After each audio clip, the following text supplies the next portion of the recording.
ಪರೀಕ್ಷೆ ಬರೆಯಲು ಅಭ್ಯರ್ಥಿಗಳ ಮೂಗುತಿಗೆ ಗಮ್ ಟೇಪ್ ಅನ್ನು ಹಾಕಿದ್ದಾರೆ. ಸಿಇಟಿ ಪರೀಕ್ಷೆಯನ್ನು ಬರೆಯಲು ಬಂದ ವಿದ್ಯಾರ್ಥಿನಿಯರಿಗೆ ಕಿರಿಕಿರಿ ಉಂಟಾಗಿದೆ. ಸಿಇಟಿ ಪರೀಕ್ಷೆ ಬರೆಯಲು ಅಭ್ಯರ್ಥಿಗಳ ಮೂಗುತಿಗೆ ಗಮ್ ಟೇಪ್ ಅಂಟಿಸಿದ್ದಾರೆ. ಪರೀಕ್ಷಾ ಸಿಬ್ಬಂದಿ ಟಫ್ ರೂಲ್ಸ್ ಅನ್ನು ಜಾರಿಯಾಗಿದೆ ನೋಡಿ. ಗಮ್ ಟೇಪ್ ಅಂಟಿಸಿ ಪರೀಕ್ಷಾ ಕೊಠಡಿಗೆ ಕಳುಹಿಸುತ್ತಿರುವ ಸಿಬ್ಬಂದಿ. ಚಿಕ್ಕಮಗಳೂರು ನಗರದ ಎಂಇಎಸ್ ಕಾಲೇಜಿನಲ್ಲಿ ಘಟನೆ ನಡೆದಿರುವಂತದ್ದು. ಮೂಗುತಿ ಹಾಕಿ ಪರೀಕ್ಷೆಗೆ ಬಂದ ನೂರಾರು ಸ್ಟೂಡೆಂಟ್ಸ್ ಆದ್ರೆ ಮೆಟಲ್ ಹಾಕಿ ಬರುವಂತಿಲ್ಲ. ಇದು ರಾಜ್ಯ ಸರ್ಕಾರದ ಆದೇಶ. ಹೀಗಾಗಿ ಮೂಗುತಿಗೆ ಗಮ್ ಟೇಪ್ ಅಂತ ಡಿಡಿಪಿಯು ಮಂಜುಳಾ ಸಮರ್ಥನೆಯನ್ನ ಮಾಡಿಕೊಂಡಿದ್ದಾರೆ. ಸಿಇಟಿ ಪರೀಕ್ಷೆ ಬರೆಯಲು ಅಭ್ಯರ್ಥಿಗಳ ಮೂಗುತಿಗೆ ಗಮ್ ಟೇಪ್ ಅನ್ನ ಹಾಕಲಾಗಿದೆ.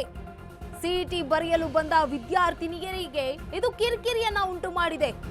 ಮೂಗುತಿಗೆ ಗಮ್ ಟೇಪ್ ಹಾಕಿ ಪರೀಕ್ಷಾ ಸಿಬ್ಬಂದಿ ಟಫ್ ರೂಲ್ಸ್ ಅನ್ನ ನೀಡಿದ್ದಾರೆ. ಗಮ್ ಟೇಪ್ ಅಂಟಿಸಿ ಪರೀಕ್ಷಾ ಕೊಠಡಿಗೆ ಕಳಿಸ್ತಾ ಇದ್ದಾರೆ ಸಿಬ್ಬಂದಿಗಳು. ಚಿಕ್ಕಮಗಳೂರು ನಗರದ ಎಂಇಎಸ್ ಕಾಲೇಜಿನಲ್ಲಿ ಈ ಒಂದು ಘಟನೆ ನಡೆದಿದೆ. ಮೂಗುತಿ ಹಾಕಿ ಪರೀಕ್ಷೆಗೆ ಬಂದ ನೂರಾರು ಸ್ಟೂಡೆಂಟ್ಸ್.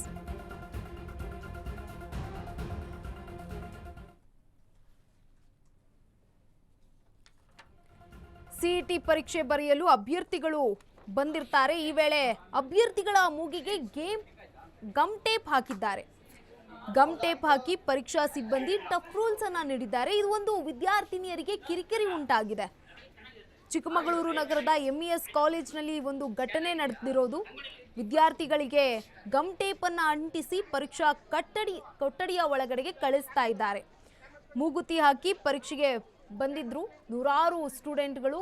ಆ ಎಲ್ಲ ಸ್ಟೂಡೆಂಟ್ಗಳಿಗೂ ಮೂಗುತಿಗೆ ಒಂದು ಗಮ್ ಟೇಪ್ ಅನ್ನ ಹಾಕಿ ಒಳಗಡೆ ಬಿಟ್ಟಿದ್ರು ಸಿಬ್ಬಂದಿಗಳು. ಮೆಟಲ್ ಹಾಕಿ ಬರುವಂತಿಲ್ಲ, ಇದು ಸರ್ಕಾರದ ಆದೇಶ. ಹೀಗಾಗಿ ನಾವು ಮೂಗುತಿಗೆ ಗಮ್ ಟೇಪ್ ಅನ್ನ ಹಾಕಿದ್ವಿ ಅಂತ ಡಿಡಿಪಿಯು ಮಂಜುಳಾ ಅವರು ಸಮರ್ಥನೆಯನ್ನ ಮಾಡಿಕೊಂಡಿದ್ದಾರೆ. ಚಿಕ್ಕಮಗಳೂರಿನ ಎಂಇಎಸ್ ಕಾಲೇಜಿನಲ್ಲಿ ಒಂದು ಘಟನೆ ನಡೆದಿರುವಂತದ್ದು. ಸಿಇಟಿ ಪರೀಕ್ಷೆ ಬರೆಯಲು ಬಂದಿರುವಂತಹ ವಿದ್ಯಾರ್ಥಿನಿಯರಿಗೆ ಇದರಿಂದ ಕಿರಿಕಿರಿ ಉಂಟಾಗಿದೆ.